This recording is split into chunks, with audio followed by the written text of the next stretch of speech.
Hola a todos, soy María. Bienvenidos a mi canal. Bienvenidos a Archivo Criminal. Gracias por estar otro día más conmigo, apoyándome y ayudándome. El caso que os traigo hoy sucedió en España. Os invito a que me acompañéis a conocer los detalles de la historia y luego podéis dejar vuestros comentarios sobre el caso. Si el contenido os parece interesante e informativo, os pido que le deis a like, ya que de esta forma me estaríais ayudando. Sin más, comencemos.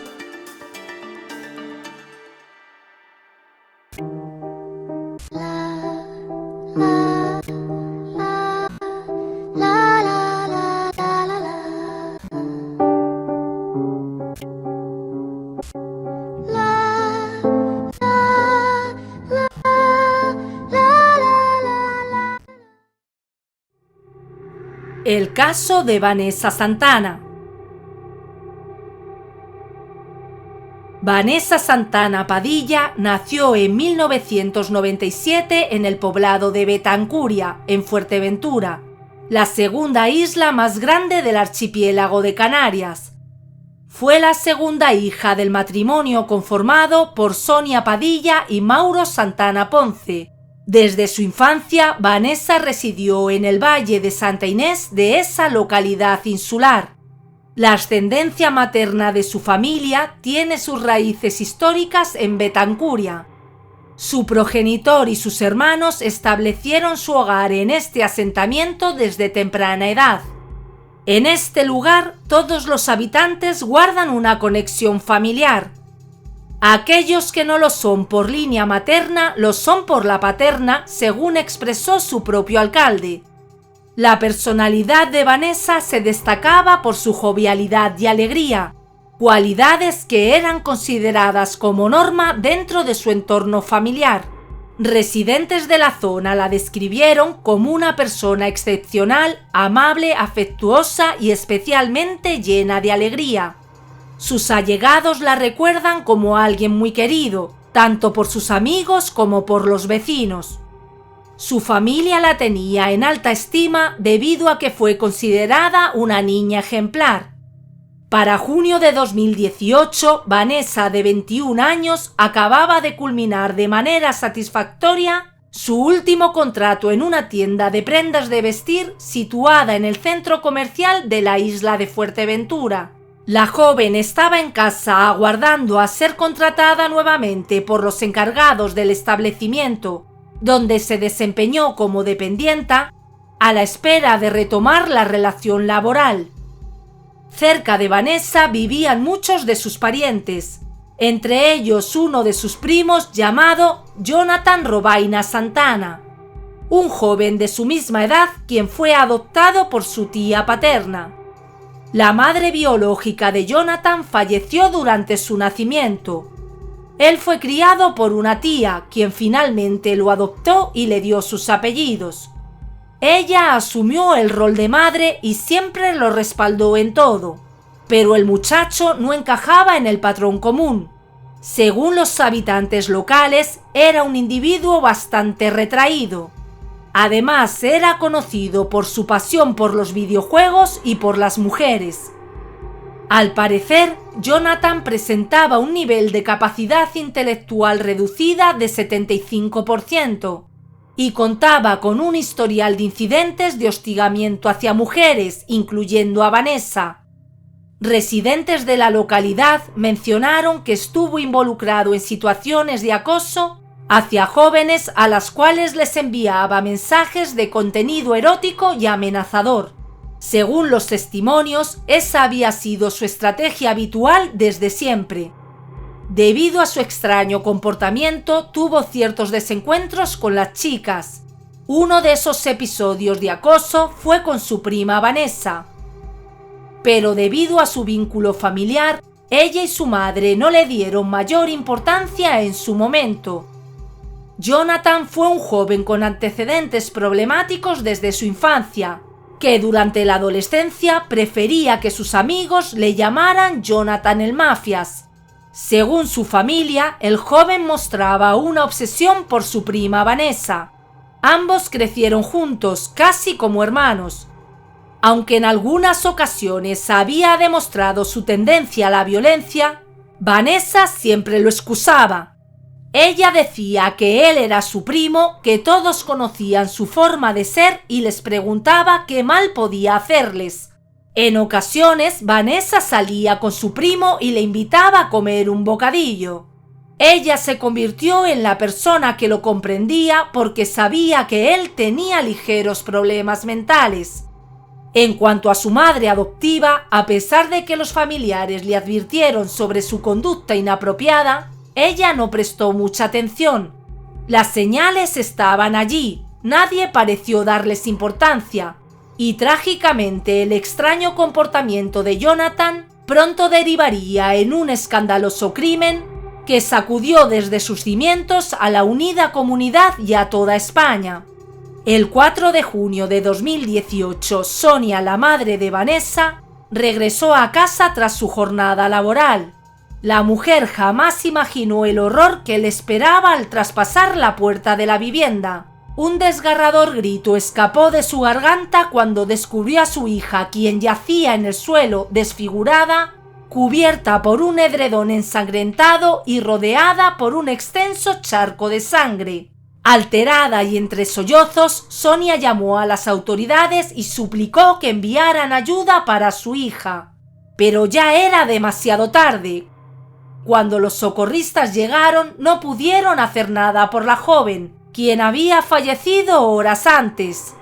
Los policías e investigadores que llegaron a la escena determinaron que más temprano, cuando los padres de Vanessa se habían ausentado para trabajar, la joven probablemente abrió la puerta a algún conocido, pues no se encontraron signos de entradas forzadas. El perpetrador la golpeó varias veces en la cabeza con un objeto contundente y le colocó una cinta alrededor del cuello. Actuando con una tranquilidad escalofriante, tomó una manta de la cama y cubrió el cuerpo. Desapareció sin darse cuenta de las numerosas huellas que había dejado en la escena del crimen. Antes de irse había intentado borrar algunos rastros utilizando una mopa, pero no logró eliminarlos por completo. Los especialistas encontraron un reguero de sangre de 1,70 m de alrededor del cuerpo. Esto les indicó que el deceso de la víctima no se produjo de manera inmediata, a pesar de que recibió unos 22 golpes en la cabeza con un martillo de un atroz poder destructivo. Al menos 10 impactos fueron en la cara, además de las heridas defensivas. El atacante no lo usó con la finalidad de producir la muerte de forma rápida. Por eso consideraron que hubo ensañamiento. Además, el examen forense determinó que poco antes de perder la vida, la víctima había sufrido agresión sexual.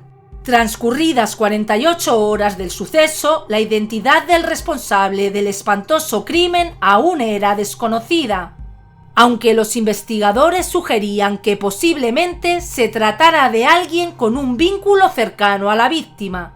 Otro elemento que faltaba era el arma utilizada por el agresor para quitarle la vida a Vanessa, por lo que los rastreos en las áreas circundantes de la vivienda continuaban en curso hasta que fuese localizada. En consecuencia, se mantuvieron en curso las operaciones de búsqueda con el propósito de ubicar el objeto contundente utilizado, que le provocó a la joven varias fracturas craneales. Según informaron diversos medios regionales, se estaba llevando a cabo un análisis de restos orgánicos encontrados bajo las uñas de la víctima.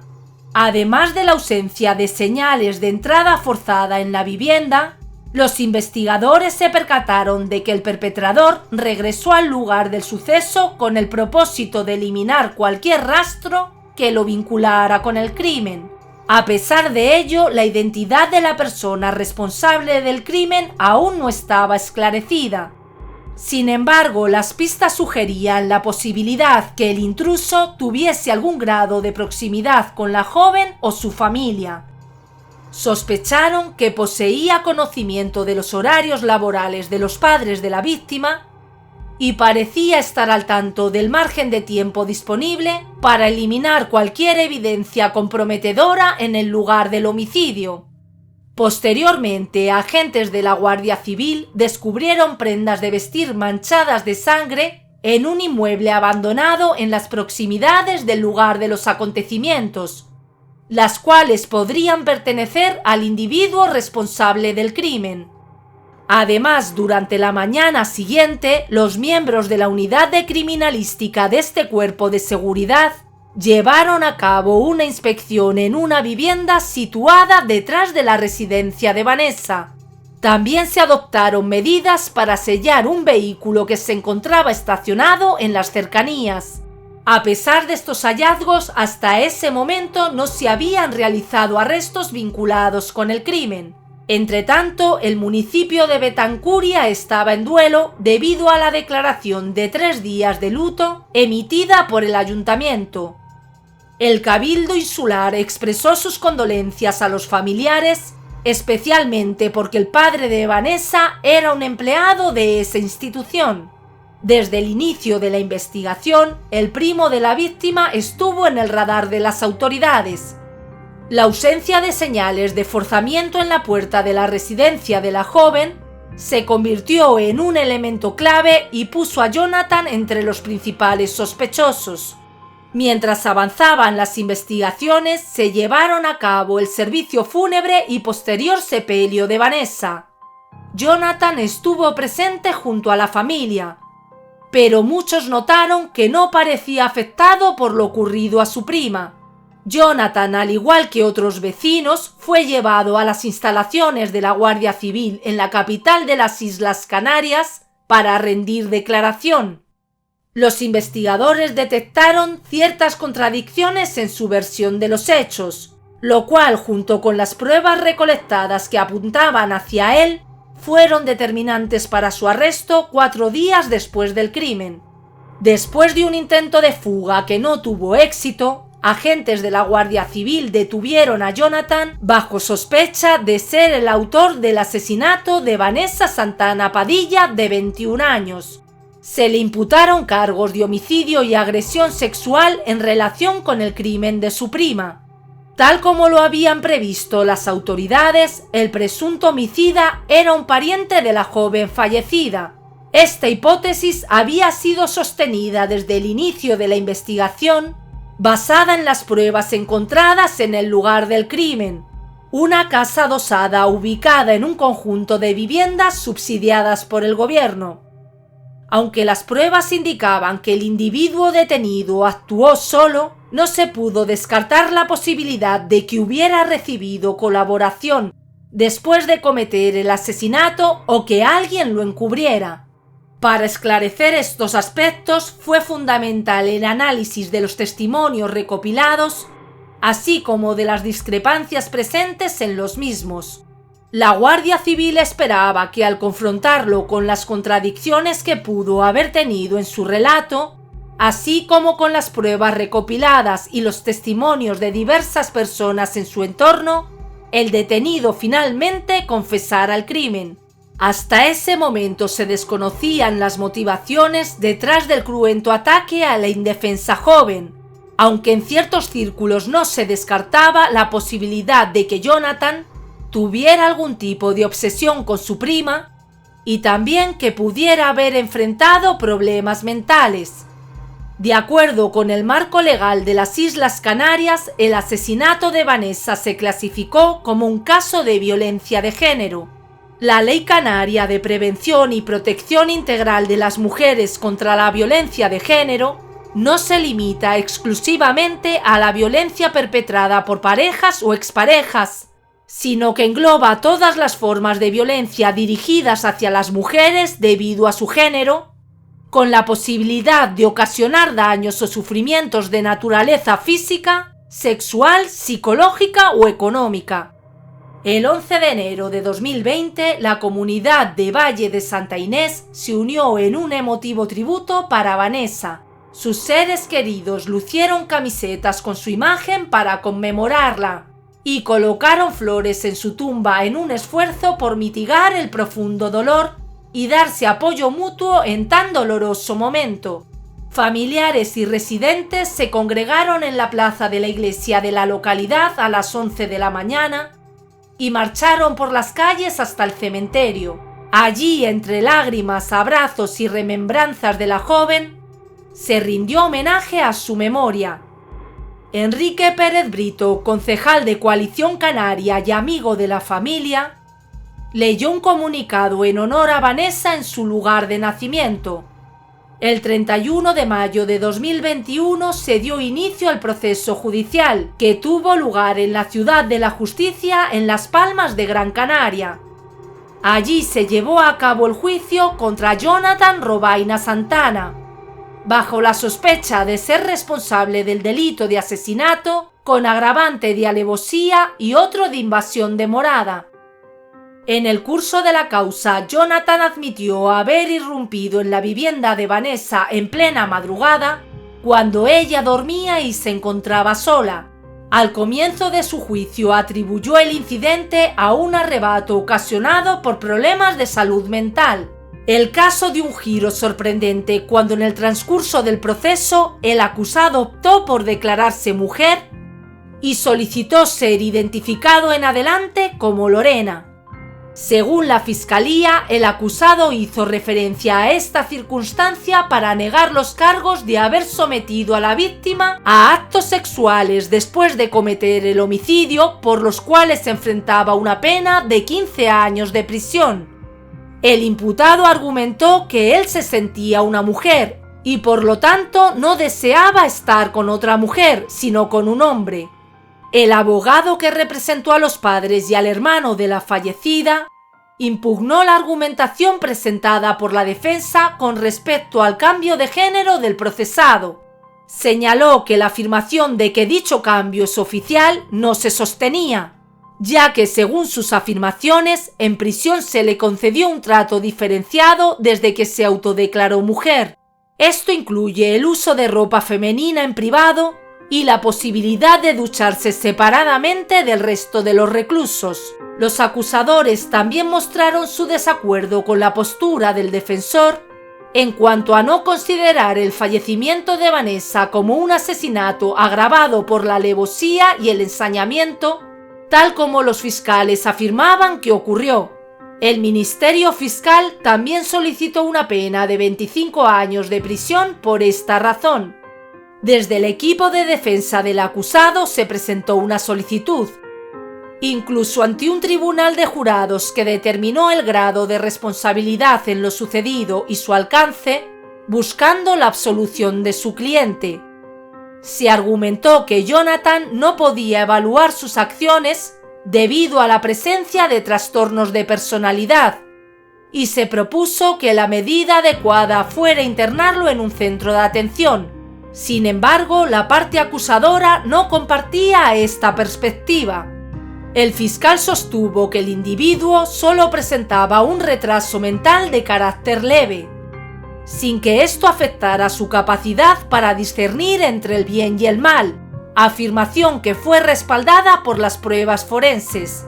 A modo de evidencia se destacó cómo el acusado llevó a cabo el ataque contra su prima, tomando precauciones para no dejar huellas, usando guantes y ropa que dificultara su identificación, tal como una chaqueta de mangas largas y capucha. Además, llegó a la escena portando herramientas como un martillo, 2 navajas y una cuerda, e ingresando con una llave previamente sustraída de la vivienda de la víctima. Todo esto mientras esperaba a que ella estuviera sola y dormida, en una situación de imposibilidad absoluta de defensa. Asimismo, el fiscal señaló otros factores que indicaban que el acusado tenía capacidad para entender sus acciones. Por ejemplo, tras el ataque, trató de ocultar las manchas de sangre en el colchón, huyó a su casa saltando por terrazas para evitar la vía pública, se duchó y se deshizo de sus ropas y utensilios en una vivienda cercana deshabitada desde hace años. En resumen, todos estos elementos indicaron que su discapacidad no era tan significativa y al menos le permitió planificar el crimen con antelación. Además, el fiscal resaltó que el acusado procedió con extrema violencia, apuntando sus golpes a zonas vitales especialmente la cabeza de la víctima, a quien continuó golpeando incluso cuando cayó herida de muerte, y después, aparentemente excitado por lo ocurrido, la agredió sexualmente. En la primera sesión de un juicio que se prolongó varios días debido a las declaraciones de testigos y peritos, la defensa insistió en que la discapacidad de su representado anuló por completo sus capacidades cognitivas al momento del homicidio y negó cualquier premeditación en sus acciones. En este sentido, el abogado pidió al acusado, quien se acogió al derecho de no responder a las preguntas de la fiscalía o los miembros del jurado y solo hacerlo a su abogado, que describiera su relación con la víctima. Su respuesta fue que la relación entre ellos era bastante buena, que no tenían ningún problema. Y en cuanto a la razón por la cual golpeó a la joven hasta su fallecimiento, afirmó que experimentó un impulso repentino y que se encontraba fuera de control como una máquina desenfrenada. El caso fue elevado al Tribunal Supremo, donde los magistrados rechazaron el argumento presentado por el convicto, quien afirmaba que al identificarse como mujer no habría experimentado deseos sexuales hacia la víctima ni habría llevado a cabo los actos inmorales contra ella durante el homicidio. Pero de acuerdo con los jueces, nada de eso invalidaba los terribles actos cometidos en este crimen. No obstante, el Tribunal Supremo concedió parcialmente el recurso del acusado, y mientras mantuvo la condena de 15 años de prisión por el delito de agresión sexual, redujo la pena de 25 a 23 años por el asesinato conjuntamente al allanamiento de morada. El tribunal consideró no al lugar las circunstancias agravantes de aprovechamiento de lugar y tiempo. De igual modo, rechazó la agravante de disfraz al considerar que la capucha que portaba en ningún momento obstruía su identificación de manera evidente, dado que tenía el rostro descubierto y se encontraba a corta distancia. Las autoridades no cedieron en cuanto al atenuante de la confesión, ya que, según dictaminó, la cooperación de Jonathan no fue significativa. El tribunal señaló que su colaboración no contribuyó a esclarecer el crimen ni a resolverlo, y su reconocimiento de culpa no fue totalmente veraz ni completo al negar el abuso sexual a la víctima y tratar de atribuir la agresión a otras personas. Los jueces opinaron que su confesión llegó tarde y no tuvo un impacto determinante, especialmente porque existían pruebas obtenidas durante la investigación criminal relacionadas con el delito de agresión sexual en el que el acusado negó su participación, lo que finalmente llevó a su condena. Asimismo, se opusieron a reconocer el atenuante de anomalía o alteración psíquica, ya que durante el juicio los médicos forenses que lo examinaron afirmaron que a pesar de la posibilidad de que tuviese un retraso mental leve, esto no le impedía comprender la naturaleza atroz de su acción. Jonathan nunca reconoció haber cometido una agresión sexual contra la víctima. En su lugar, intentó señalar a otras personas y afirmó que no se sentía identificado como hombre, lo que según él implicaría que no tiene deseos sexuales hacia las mujeres. Sin embargo, el Tribunal Supremo consideró que esto no era un obstáculo relevante y respaldó el razonamiento del Tribunal de Primera Instancia, que lo condenó también por agresión sexual. Según los hechos probados, Jonathan ingresó ilegalmente a la casa de su prima usando una llave que había robado previamente. Aprovechando que ella estaba sola y utilizando guantes para no dejar rastros, subió a la habitación donde Vanessa estaba durmiendo y le quitó la vida, propinándole 22 golpes en la cabeza con un martillo para posteriormente abusar sexualmente de ella.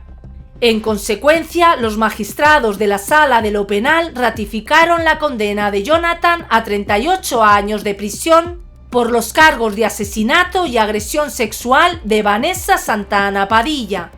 Nayara Alberto Padilla, prima materna de Vanessa, declaró a los medios que solo pudieron llevar a cabo un velatorio de 4 horas para la víctima, Dijo que su rostro estaba tan terriblemente desfigurado por los golpes que cuando la vio no pudo reconocerla.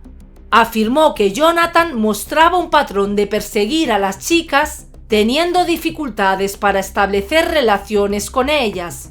Lo describió como una persona de baja estatura con muchos complejos, y que por eso siempre se comportaba de esa manera con las mujeres, acosándolas. Reveló que solo con observar cómo las miraba resultaba bastante perturbador. Nayara, quien también creció al lado de Jonathan, declaró que él nunca expresó su deseo de ser mujer ni que sintiera atracción por los chicos. Ella insistió en que eso era una mentira.